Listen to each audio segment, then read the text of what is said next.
Ingen sjekker her, eller? Det er I hvert fall klart. Du har helt sikkert fått med deg, norske Angelina Jordan har tatt USA med storm. Ja, hun har det. I natt sang hun I finalen I det amerikanske TV-showet America's Got Talent og blir kalt superstjerne og hypnotisk. Hvordan har en norsk 14-åring klart å komme så langt I USA? Det skal vi straks få svar på, men før det så må vi jo høre henne synge.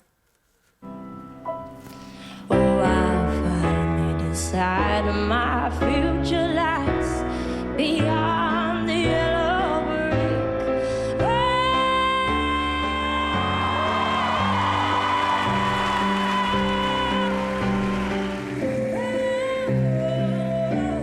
Han har ført Angelina Jordan sin suksess lenger enn de fleste. Hun jo eksepsjonelt flink, og har ikke blitt noe mindre flink, for å si det sånn, men det som man ser sånn, som jeg legger merke til, at hun virker mye tryggere på scenen, og har blitt en sterkere performer, vil jeg si. Bhatti var dommer da Angelina Jordan vant Norske Talenter for snart 6 år siden. Nå hun en av finalistene I America's Got Talent, The Champions, der hun konkurrerer med tidligere vinnere fra andre land. Det formidlingsevnen hennes og følelsen man får av å se på henne, hvor man blir helt slukt opp, som ekstremt spesielt med henne. Alltid barbeid. Hun har stått på store scener over hele verden. Om ei veke det finale I America's Got Talent. Og jeg har alltid sagt fra første dag at hun en stjerne, og da mener jeg på et internasjonalt nivå. One word comes to mind when I listen to you, and that's hypnotic. You are a superstar in the making. I'm going to remember this performance for years and years and years to come. Ganske stort, ikke bare for en 14-åring å få den attesten på amerikansk TV. Katrine Synnes Finnskog, du har hatt kontakt med manageren til Angelina Jordan. Hva sier de om alt det som skjer nå? Nei, de jo som alle oss andre både stolt og rørt og synes at alt veldig spennende. Jeg tror de har hatt et veldig trøkk I det siste. Mye oppmerksomhet, mye engasjement. Og nå handler det litt om å ta til seg alt og forvalte det på en god måte. Vi har tekstet litt. Jeg vet at det skjer noe som også ekstremt spennende utenfor TV-skjermen, men de skal få lov til å formidle det selv når tida inne. Foreløpig det hemmelig? Foreløpig det hemmelig. Men du, hva det som har gjort at hun har kommet så langt som hun har gjort I USA I en alder av 14 år?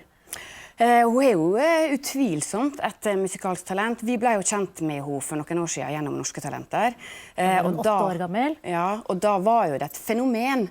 Jeg tror det vi får bekreftet nå jo at det hun et musikalsk talent, hun har en stor stemme. Og så synes jeg og hun har brukt denne tiden godt da, på å fått lov til å utvikle seg. Ikke alltid liksom, I spotlighten, men de har brukt god tid.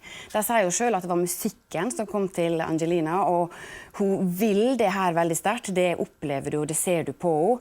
Jeg synes jo det rørende å se på det engasjementet som hun klarer å skape for de som ser henne og får lov til å oppleve henne. Og det å flytte, det å ta den TV-publikken som hun har gjort, og flytte det ut I salen, det en gave. Og hun var jo, som vi var inne på, et barn da hun startet. Hun jo fortsatt et barn. Hvilke hensyn må apparatet rundt henne ta? Ja, hun jo et barn, og jeg synes at hun fremdeles skal få lov til å være et barn. Men jeg synes at også unge artister skal få lov til å få litt innblikk I det som skjer rundt dem. At de blir liksom tatt med på reisen. At de lærer seg litt om bransjemekanismene, hvem som skal gjøre jobben for deg. Hva alle de ulike funksjonene som du trenger liksom, I støtteapparatet ditt. Og jeg tror hvis du får litt mer av det, så blir du også mer rustet til det som skal møte deg etterpå. Og kan være med å ta en del avgjørelser som skal avgjøre fremtiden din, rett og slett. Norske artister gjør det jo stort I utlandet om dagen. Senest nå I helgen så sto Aurora på scenen under Oscar-utdelingen. Hvor viktig det for norsk musikk? og det er kjempeviktig. Jeg tror det er en stor inspirasjon for nye unge talent som kommer bak der, at de får norske idol å strekke seg etter, som gjør det stort internasjonalt. Og så tror jeg det er inspirerende for norsk musikkbransje, som investerer i nye unge talent, og også investerer i å satse på det internasjonalt fra Norge. Det er jo litt det handler om, at vi må ha norske selskap som forvalter de norske interessene og rettighetene herfra.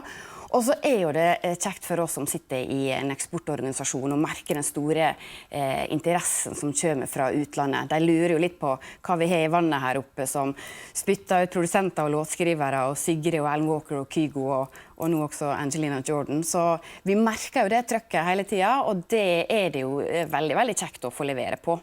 Vi følger spent med på utviklingen videre. Tusen takk for at du var med oss.